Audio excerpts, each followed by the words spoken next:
Do Pai, e do Filho, e do Espírito Santo. Amém. Vinde, Espírito Santo, enche os corações dos vossos fiéis, e acendei neles o fogo do vosso amor. Enviai o vosso Espírito, e tudo será criado, e renovareis a face da terra. Oremos. Ó Deus, que instruísse os corações dos vossos fiéis, com a luz do Espírito Santo, fazei que apreciemos retamente todas as coisas, segundo o mesmo Espírito, e gozemos sempre de sua consolação, por Cristo Senhor nosso. Amém. Infalível Criador, que dos tesouros da vossa sabedoria tirastes as hierarquias dos anjos, colocando-as com ordem admirável no céu. Vós que distribuístes o universo com encantadora harmonia, vós que sois a verdadeira fonte da luz e o princípio supremo da sabedoria, difundis sobre as trevas da minha mente, da nossa mente, o raio do esplendor, removendo as duplas trevas nas quais nascemos, o pecado e a ignorância. Vós que tornastes fecunda a língua das crianças, tornai erudita a minha língua, e espalhai sobre os meus lábios as vossas bênçãos. Concedei-nos a agudeza de entender, a capacidade de reter, a sutileza de revelar, a facilidade de aprender, a graça abundante de falar e de escrever. Ensinai-nos a começar, regei-nos no continuar e no perseverar até o término. Vós que sois verdadeiro Deus e verdadeiro homem, que viveis e reinais por todos os séculos dos séculos. Amém. Santa Escolástica, rogai por nós. São Bento, rogai por nós. Podemos assentar, por gentileza. Boa tarde a todos vocês, viu, gente? Estamos dando prosseguimento à Escola Santa Escolástica, né? E hoje vamos aprender mais um pouquinho, sobretudo, sobre quem é Jesus e quem é a Virgem Maria. Santo Agostinho, falando nos seus ensinamentos, dizia, né? A carne de Jesus é a carne de Maria. O sangue de Jesus é o sangue de Maria. Por isso, nós honramos e veneramos a mãe do nosso Salvador, a mãe de nosso Senhor Jesus Cristo. E para falar um pouquinho deles, nós vamos pegar um pouquinho a nossa carta de São Paulo aos Gálatas, capítulo 4, onde nós vamos ler. Quando se completou o tempo previsto, Deus enviou seu Filho, nascido de mulher, nascido sujeito à lei, para resgatar os que estão sujeitos à lei, e todos recebermos a dignidade de filhos. E a prova de que sois filhos é que Deus enviou aos nossos corações o Espírito de seu Filho que clama, Abba, Pai. Portanto, já não és mais escravo, mas filho, e se és filho, és também herdeiro. Tudo isso por causa de Deus. Pois bem, amados irmãos, amadas irmãs, esta é a boa notícia que Deus Pai veio trazer para nós, né? Na plenitude dos tempos, Ele enviou o seu Filho único, nosso Senhor Jesus Cristo. E Deus, na sua infinita bondade, né, quis se utilizar dos homens, sobretudo de uma pessoa especial, a Virgem Maria, mãe do Verbo encarnado. Por isso, nós somos chamados a render graças, né, a ela, que é a Nossa Senhora, e a Ele, que é o nosso Senhor, o nosso Redentor. Lá na carta de São João, nós vamos também ler, quer ver?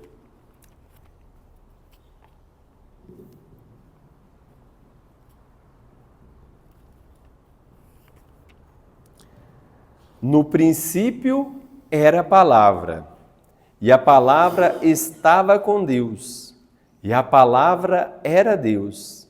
Ela estava no princípio com Deus. Tudo foi feito por meio dela, e sem ela nada foi feito de tudo o que foi feito. Nela havia vida, e a vida era a luz dos homens, e a luz brilha nas trevas, e as trevas não a dominam.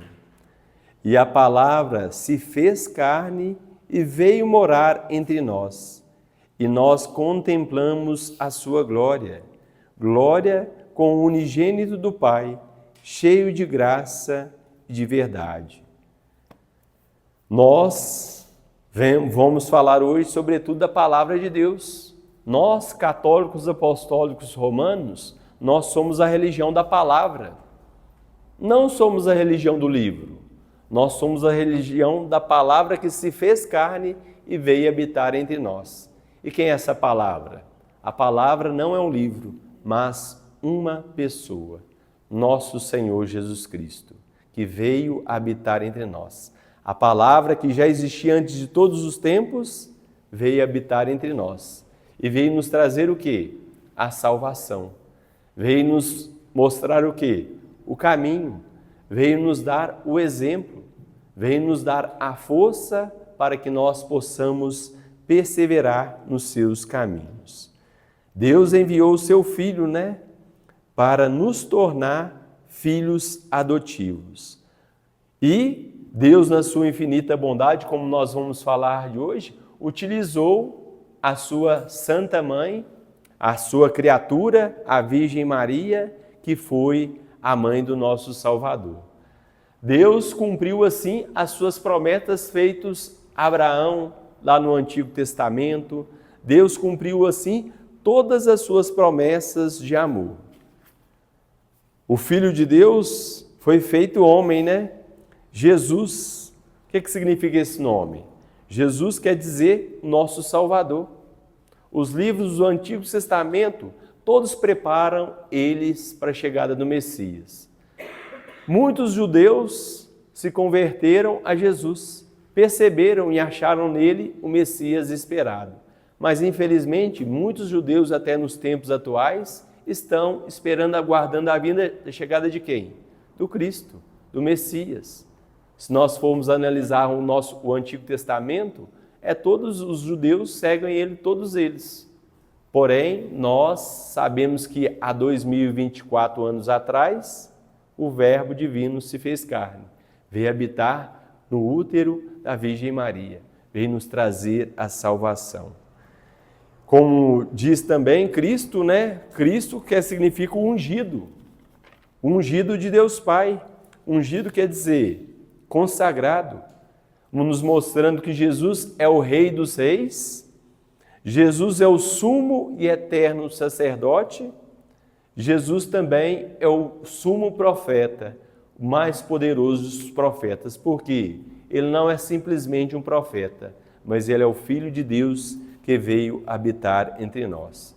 E Jesus também foi ungido, Jesus teve a sua unção espiritual e divina,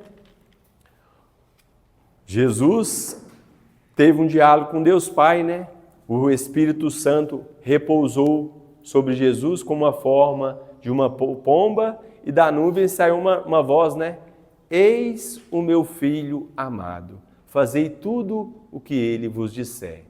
Ouçamos a voz de Jesus, ouçamos o seu caminho, Porque ele é o caminho, a verdade e a vida. Pois bem, na plenitude dos tempos, 2024 anos atrás, ele veio se fazer carne entre nós. Em Jesus, que é o Filho de Deus, tudo se cumpriu, tudo que anunciava os profetas do Antigo Testamento. Quer uma dica para ler o Antigo Testamento? Todo o Antigo Testamento anuncia a chegada de quem? De Jesus. O Antigo Testamento foi escrito para anunciar e preparar a vinda do nosso Rei, que é Jesus, o Rei dos Reis. tudo o que representavam as figuras do Antigo do Testamento se cumpriram em Jesus. A tribo que Jesus nasceu, a família, o lugar, o tempo do nascimento, os milagres que ele iria fazer. Ele ia curar os cegos, curar os cativos, libertar os cativos, a sua paixão, morte e ressurreição, o seu nascimento, lá em Isaías 7,14, vem falar, né?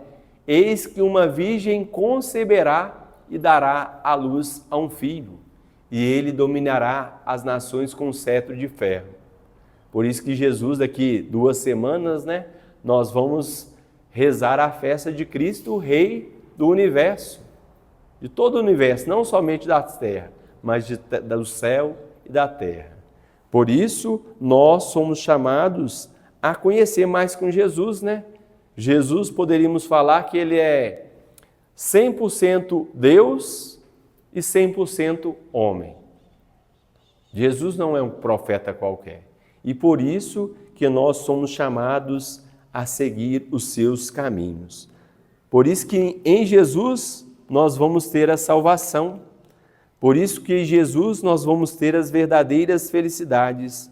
Por isso que em Jesus nós vamos alcançar a vida eterna.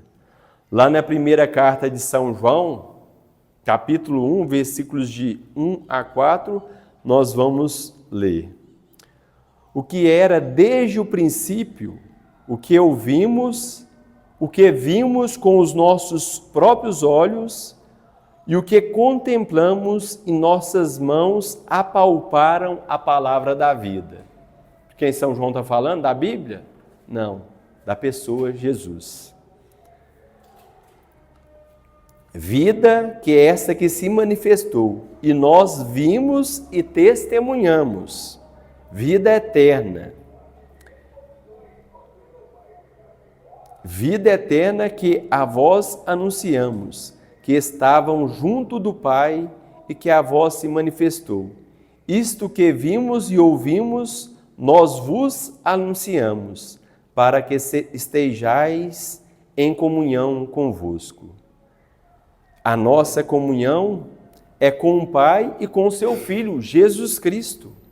Nós vos escrevemos estas coisas para que a nossa alegria seja completa. Para que a Bíblia foi escrita? Para a nossa alegria, para conhecermos mais sobre Jesus. Versículo 5. A mensagem que dele ouvimos e vos anunciamos é esta: Deus é luz e nele não há trevas. Se dissermos que estamos em comunhão com ele, mas caminhamos nas trevas, estamos mentindo e não praticamos a verdade. Mas, se caminhamos na luz, como ele está na luz, então estamos em comunhão uns com os outros, e o sangue de Jesus, seu Filho, nos purifica de todo o pecado. Por isso que nós somos chamados a amar mais a Jesus. Por isso que nós somos chamados a seguir os seus caminhos, a seguir os seus ensinamentos. E Deus, na sua infinita bondade, teve um único Filho, né? Nosso Senhor. E Jesus Cristo, né, foi concebido pelo poder do Espírito Santo e nasceu da Virgem Maria. Maria, falando um pouquinho dela agora, eu vou tentar ser mais breve hoje para a gente fazer mais perguntas dessa vez. A outra vez eu acho que eu falei muito, né? Pode passar para o próximo, né? A encarnação, como é que o Filho de Deus é homem? A encarnação, o Filho unigênito do Pai se encarnou, assumindo a natureza humana sem perder a natureza divina. Como nós falamos, Jesus é 100% Deus, mas 100% homem. Ou seja, por isso que Jesus foi gerado, não criado no ventre da Virgem Maria. Ou seja, ele já existia. Pelo poder, pela ação do Espírito Santo, Deus se fez carne e veio habitar entre nós. Ou seja, ele não nasceu no ventre da Virgem Maria, ele foi gerado no ventre da Virgem Maria. natureza de Jesus. Ele é verdadeiro Deus e verdadeiro homem.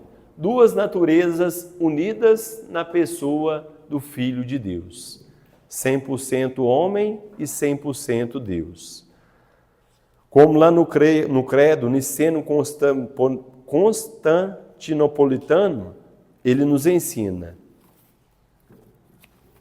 por nós, homens, e para nossa salvação. Por que Jesus veio? Para nossa salvação, ele desceu dos céus, se encarnou pelo Espírito Santo no seio da Virgem Maria e se fez homem. O Verbo divino fez-se carne para ser nosso modelo de santidade. Por isso que nós vamos até Jesus, né? Ele nos disse, né? Vinde a mim, vós que estáis cansados e tristes, e fatigados pelos pesos dos vossos fardos, e eu vos darei descanso, e eu vos darei alívio, pois o meu fardo é leve, o meu jugo é suave. Jesus veio nos trazer a salvação. Jesus veio nos apontar o caminho. E fazendo uma pequena observação nesta ensinamento de Jesus, sempre podemos e devemos ligar a figura de Jesus, da sua igreja, dos seus sacramentos. Nós não temos mais Jesus assim, fisicamente, a pessoa de Jesus no meio de nós. Mas Jesus está no seu corpo, sangue, alma, divindade, na Eucaristia. Jesus está na nossa vida quando nós buscamos e fazemos uma boa e santa confissão. Jesus perdoa os nossos pecados agindo através dos seus sacerdotes, através do sacramento da ordem. Jesus, igreja e sacramentos são realidades que a gente nunca pode desligar em nossas vidas. Sempre podemos fazer essa conexão. Jesus, igreja, sacramentos. Podemos passar para o próximo slide. Vamos falar um pouquinho agora da Santíssima Virgem Maria. Deus enviou o seu Filho, mas para lhe formar um corpo, quis a livre cooperação de uma criatura. No Catecismo, lá no número 488, vem falar: e o nome da Virgem era Maria. Nós poderíamos falar, né? Deus poderia ter agido outros meios, de outras formas? Sim, poderia, mas Ele quis se utilizar da mãe de nosso Salvador, uma simples jovenzinha de 15 anos, para ser a mãe de Jesus. Lá no Evangelho de São Lucas, né, que vai falar que a Virgem Maria, e Maria também é a figura da nova Eva. Podemos fazer muitas comparações entre as duas, né? Como nós falamos na primeira aula deste curso de Santa Escolástica, né? A Virgem Eva foi obediente a um anjo do mal. A Virgem Eva desobedeceu à voz de Deus. A Virgem Eva, poderíamos falar que ela foi a mãe do pecado. Ao contrário da Virgem Maria, né? Ela obedeceu ao anjo de Deus. O anjo Gabriel anunciou, apareceu a Maria e disse, né? Ave cheia de graça, o Senhor é contigo. E disse para ela, né? E qual foi a resposta da Virgem Maria? O sim. E o sim de Maria transformou a história de toda a humanidade. Por isso que, depois de Jesus, a Virgem Maria é a figura mais odiada pelo mal. A Virgem Maria simbolizava, através da Virgem Eva, lá no livro do Gênesis, capítulo 1, né, capítulo 2, e vai até o livro do Apocalipse, né, Apocalipse 12. A Virgem apareceu no céu vestida de sol, com a lua debaixo dos seus pés. A Virgem estava prestes a dar à luz a um filho, e o dragão queria devorar o filho daquela mulher. Esta mulher abordada tanto no Gênesis como no livro do Apocalipse é a figura da igreja sempre perseguida, sempre caluniada, e também podemos, como diz o documento do Vaticano II, Lumen Gentium, né, podemos atribuir a figura da igreja também à figura da Virgem Maria. Por isso que ela é muito odiada pelas falsas religiões. pelos falsos pastores. Por quê? Por que nós veneramos a Virgem Maria? Nós adoramos Maria? Não, mas nós a veneramos, como nós ouvimos na Bíblia, né? A própria Maria cantou o seu canto Magnífica, né? Desde agora todas as gerações hão de chamar-me de quê? De bem-aventurada, de bendita, de santo. Porque o poderoso fez em mim maravilhas e santo é o seu nome. Maria traz a figura, cumpre a figura de todas as mulheres do Antigo Testamento. Desde a Judite, Esther, todas as mulheres do Antigo Testamento têm umas virtudes, sobretudo aquelas tementes a Deus. E em Maria nós vamos ter todas as virtudes das mulheres do Antigo Testamento. Por isso que Maria também é um modelo de fé na nossa vida, que nós devemos imitar, né? Como São Paulo dizia, né? Sede meus imitadores. Parece que São Paulo é um pouco soberbo, né? Por que ele fala assim? Sede meus imitadores, porque eu sou o imitador de Jesus Cristo. Lá no livro do Apocalipse, no finalzinho do capítulo 12, lá eu acho sempre uma frase que me marca muito, né?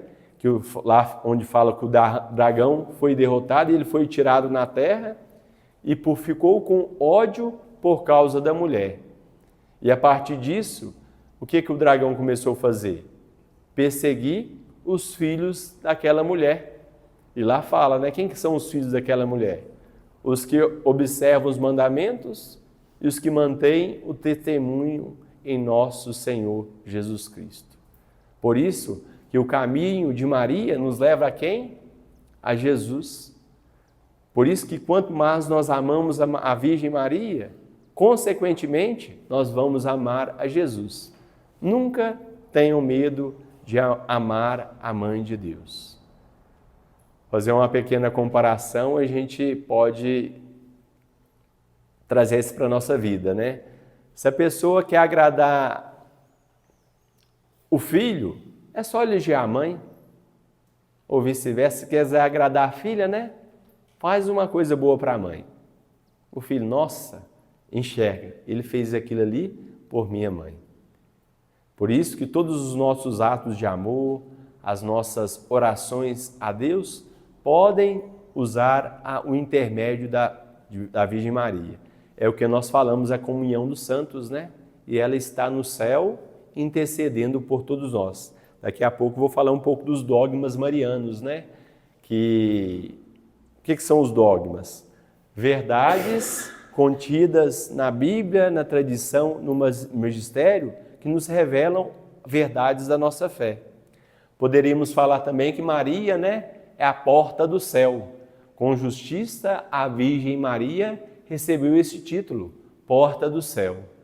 Lá no documento da Igreja Lumen Gentium, do Concílio Vaticano II, que significa Jesus, luz de todos os povos, vem falar que o Pai das Misericórdias quis que a aceitação da Virgem Maria, o seu sim, contribuísse para a vida, sobretudo para a vida do Verbo Divino que se fez carne e veio habitar entre nós. Podemos passar mais um slide. Maria também, como nós falamos, né, é a nova Eva, né? Eva foi chamada de mãe de todos os viventes, mas Eva pecou, foi desobediente. E a Virgem Maria, né, quando recebeu a visita de São Gabriel, tornou-se a mãe de nosso Salvador, tornou-se a mãe de nosso Redentor. Papa Francisco, esse dia, instituiu uma festa, uma bela festa de nossa igreja, né? Falando que Maria é a mãe da igreja. Nós temos uma mãe que nós devemos honrá-la e venerá-la enquanto nós vivemos aqui na face da terra. E o que a nossa mãe faz? Nos leva ao caminho de Jesus. Maria, a mulher do Gênesis ao Apocalipse. Jesus não chama de Maria, não chama sua mãe Maria de mulher por desprezo. Lá em Gálatas nós ouvimos, né, nas bodas de Caná, Jesus chamou Maria de mulher, né? aos pés da cruz, lá em João capítulo 19. O que Jesus disse a João Evangelista e a Virgem Maria que está aos pés da cruz? Mulher, eis aqui o teu filho.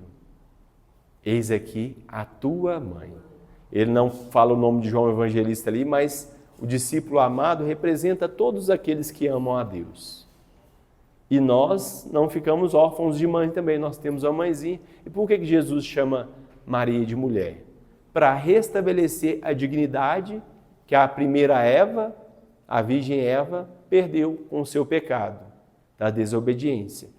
Por isso que Jesus chama Maria de mulher, ou seja, trazendo de novamente a dignidade que a nossa primeira mãe, mãe de todos os viventes, perdeu por causa do pecado. Vamos conhecer também hoje sobre os 4 dogmas marianos. Todo católico não tem como negar aquilo ali, né? A partir do momento que a gente deixa de acreditar um daqueles dogmas instituídos pela Igreja, pelos nossos papas, aliados com o povo de Deus, nós deixamos de ser católicos. Quais são os 4 dogmas marianos? O primeiro, Maria é a Imaculada Conceição. Dia 8 de dezembro nós vamos ter a festa, né? Qual que é a festa? Maria da Imaculada Conceição. Papa Pio IX ensina na sua proclamação dogmática no ano de 1854.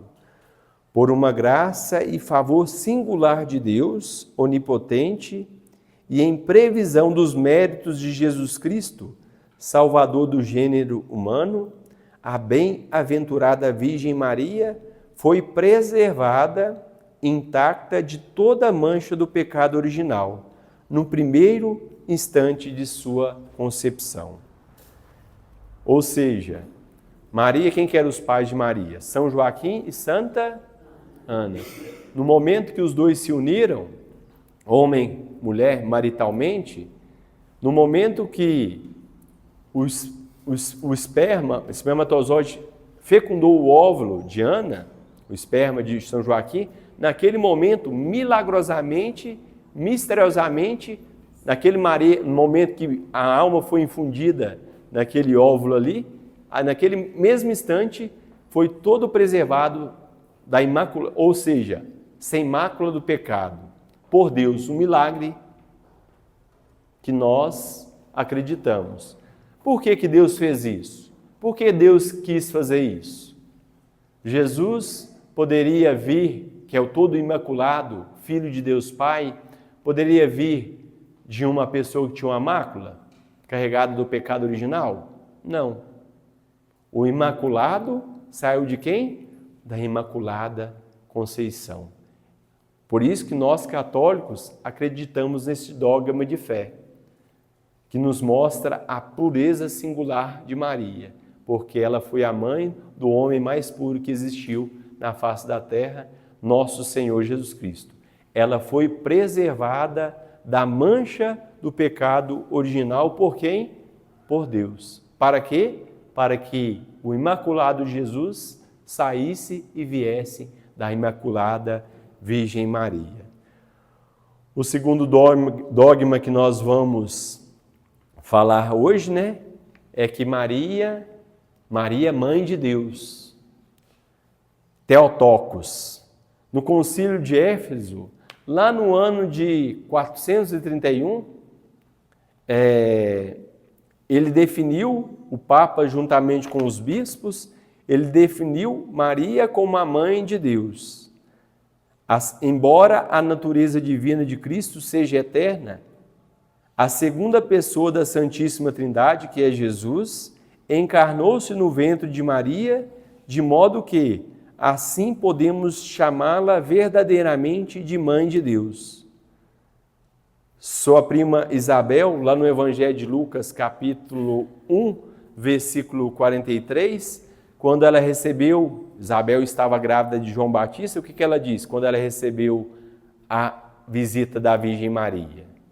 Maria partiu para uma região, apressadamente para uma região montanhosa, quando ela se encontrou com a Santa Isabel, Maria com 3 meses de gravidez, Isabel já com 6 meses. O que Isabel ficou repleta do Espírito Santo e o que ela fez? Ela exclamou: como pode que a mãe do meu Senhor venha me visitar?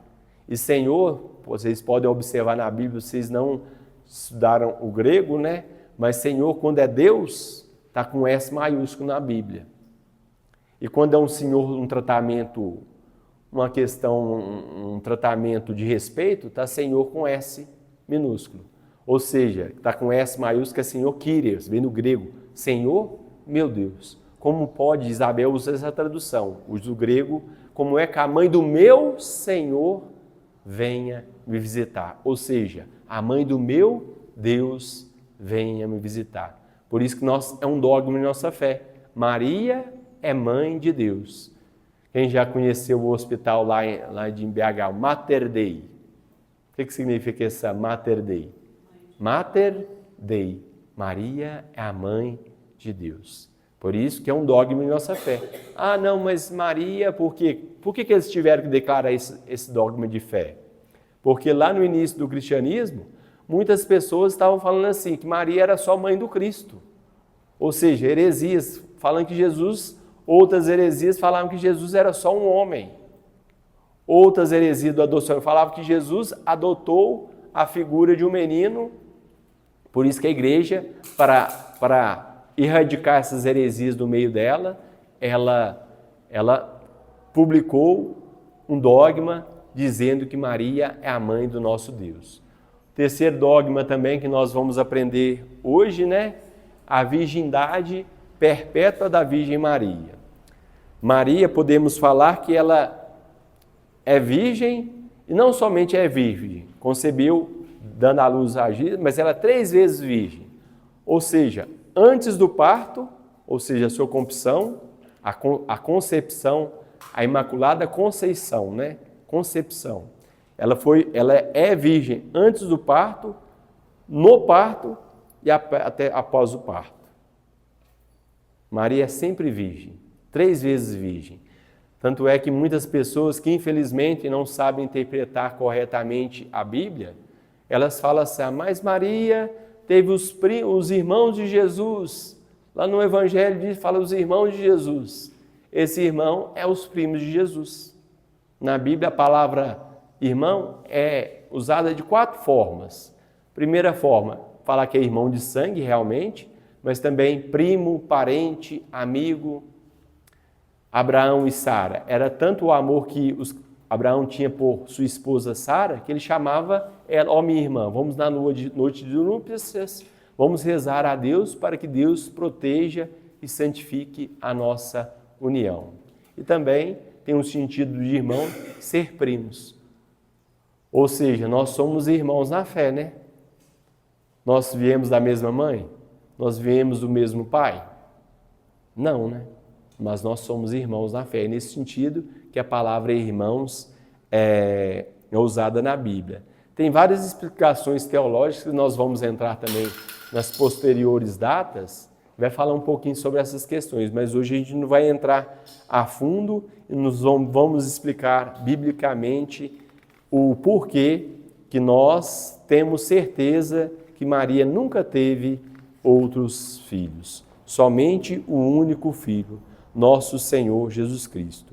E o quarto dogma mariano que nós vamos falar um pouquinho hoje é a Assunção de Maria.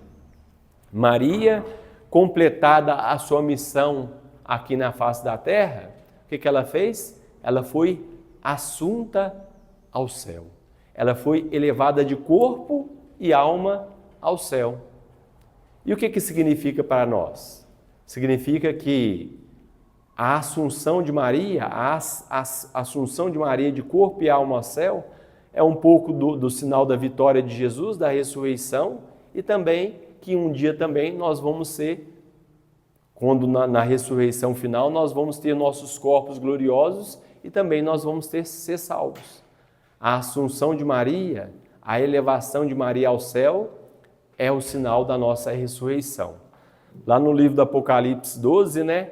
Lá tem quando vai falar que da perseguição da guerra que o dragão travou com a mulher que estava prestes a devorar o seu filho, lá fala que o dragão foi o perdedor, né? Ele foi tirado na terra, e aquela mulher recebeu 2 asas para se refugiar no deserto. A igreja enxerga essas 2 asas, dizendo que Maria foi elevada, foi assunta de corpo e alma ao céu. E nós poderíamos falar que nós não temos apenas uma amiga lá no céu, né? Nós temos uma mãe. E uma mãe faz o quê? Uma mãe perfeita, uma mãe que nunca erra, e uma mãe que intercede por todos nós. No Antigo Testamento, a rainha, ela era conhecida como a Gebirá. E interessante que a rainha não era a esposa do rei. A rainha era quem? Era a mãe do rei, o rei Salomão. Quem que era a rainha? Rainha Betsabeia. E tanto é que tem uma parte que o rei Salomão se prostra diante da rainha. Ou seja, o rei se prostra diante da rainha. Para dizer, e se prostrar somente de Deus, né? Mas é o que é o culto de veneração, é um culto de respeito. E a rainha era conhecida como a Gebirá. O que significa isso? Gebirá é uma palavra que vem do hebraico, significa da função, da missão que a rainha tem. A Gebirá, que era a rainha, ela era responsável de tomar conta das riquezas do rei, distribuir as riquezas do rei. Rainha Esther, o que a rainha Esther fez? Casou com Assuero. O que ela fazia? Intercedia junto ao rei Assuero pela sua vida e a vida do seu povo. E através da intercessão da rainha Esther, o povo judeu foi preservado da morte. Pois bem, como nós falamos anteriormente, né, a figura das mulheres do Antigo Testamento fazia a figura da Virgem Maria. Um dos livros que eu acho mais belos, né, nas Sagradas Escrituras, né, o livro de Judite, né? Quem já leu o livro de Judite aí na Bíblia? Nunca leram o livro de Judite, não? Basicamente fala a história da Judite, né, rainha Judite, que ela era do povo judeu, e que um rei perverso, Holofernes, cercou o povo judeu. Vou resumir bem, viu, gente? Tem que bem resumir. Cercou o povo judeu para que eles entregassem e adorassem os falsos deuses. E o povo de Deus resistiu. Mas o que Holofernes fez? Foi lá e cercou as fontes de água. Como é que o povo ia fazer para beber água? Eles estavam quase se entregando. E o que a Judite fez? Orou a Deus, rezou a Deus pedindo uma luz, né? E o que ela fez? Ela saiu do acampamento e foi diante do general Holofernes entregar-se ao seu povo para ele. E todas as noites ela saía para orar. E Judite era uma viúva e Holofernes ficou apaixonado por ela.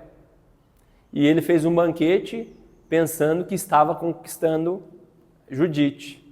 E no banquete, o que Holofernes fez? Ele bebeu um pouquinho a mais. Entrou no quarto com a Judite, entrou no quarto com ela. Como ele tinha bebido um pouco a mais, o que aconteceu? Ele apagou. E o que a Judite fez? Foi lá, pegou a espada dele, mirou bem no pescoço, 1, 2 vezes. Pegou a cabeça dele, enrolou num coisa, pegou o corpo dele, chutou, saiu enrolando, e pôs a cabeça dele e levou para o acampamento deles. E disse, nosso Deus entregou o nosso inimigo à nossa frente. Holofernes faz a figura do mal. Por que Maria pisa a cabeça da serpente? Quando vocês forem em Aparecida do Norte, lá tem a figura da rainha Judite com a cabecinha de Holofernes na mão, assim, escorrendo sangue assim. Ou seja, o que significa? Que Maria pisa a cabeça da serpente. E a partir disso, o povo dela tomou força, os inimigos do povo judeu ficaram desesperados porque viram que ele tinha perdido a sua vida, o mais poderoso exército, pela mão de uma mulher, e eles começaram a ficar todos desnorteados. E a partir disso, eles perderam a guerra e o povo de Deus teve a vida. Por isso que Maria, né, ela pisa a cabeça do mal. Guadalupe, o que significa Nossa Senhora de Guadalupe? Aquela que pisa a cabeça da serpente. Pois bem, gente, então nós hoje falamos um pouquinho sobre quem é Jesus, sobre quem é a Virgem Maria. Todos os dois foram fundamentais para a nossa salvação. Por Maria nós vamos até Jesus. Deus quis se utilizar dessa simples jovenzinha para ser sinal da nossa salvação, para ser sinal de graça em nossas vidas, né? Como nós ouvimos do anjo Gabriel, ave cheia de graça. Por isso que nós devemos sempre contar com a proteção da Virgem Maria em nossas vidas. Por isso que nós somos chamados, né, a rezar fielmente a ela, que o seu Filho ouve as nossas orações. No Evangelho de São João, capítulo 2, né, nas bodas de Caná da Galileia, quem estava presente? A Virgem Maria. O primeiro milagre de Jesus foi feito nas bodas de Caná da Galileia. E quem foi a primeira a perceber a falta do vinho? O vinho que simbolizava a alegria. O vinho que simbolizava a felicidade. A Virgem Maria. E o que ela fez e o que ela faz por nós? Que ela está viva no céu, intercedendo a Deus por nós. Ela vai até o seu Filho Jesus e diz para eles: eles não têm mais vinho. Eles estão perdendo a felicidade. Eles estão perdendo. E o que Jesus faz? Jesus faz o milagre, né? E Maria fala para nós hoje, né, nesta tarde de sexta-feira, dia 15 de novembro do ano 2024 de Cristo, né? 2024 atrás o Verbo divino se fez carne, né? O que Maria pede de nós? Fazei tudo o que Ele vos disser. É o segredo para a minha e a nossa felicidade. É simples falar, né? Mas fazer é simples também. Quando a gente acolhe a palavra de Deus como uma criança, com uma simplicidade, o fardo se torna leve, né? E o fardo de Jesus é muito mais leve do que o fardo do demônio, né? A cruz de Jesus é uma cruz que salva, né? Mas é uma cruz que leva ao céu. Que nós possamos, pela intercessão da Virgem Maria, andarmos sempre no caminho de Jesus. Vou finalizar a nossa catequese de hoje e depois eu vou abrir para vocês fazer algumas perguntas, algumas dúvidas. Se eu não estiver preparado, se eu não souber sabe fazer, depois eu passo para vocês. E vamos pedir à Virgem Maria, no final dessa nossa aula da catequese santa escolástica, que proteja a todos nós, proteja as nossas famílias, proteja as nossas vidas, as nossas crianças, as futuras crianças que estão para chegar também. Ave Maria, cheia de graça, o Senhor é convosco. Bendita sois vós entre as mulheres, bendito é o fruto do vosso ventre, Jesus. Santa Maria, Mãe de Deus, rogai por nós, pecadores, agora e na hora de nossa morte. Amém. Nossa Senhora de Fátima, rogai por nós. Sagrado coração de Jesus, fazei o nosso coração semelhante ao vosso. Santa Escolástica, rogai por nós. São Bento, rogai por nós. Que Deus nos abençoe e nos guarde, em nome do Pai, e do Filho e do Espírito Santo. Amém. Fiquemos em paz, que Jesus e Maria nos acompanhem. Amém?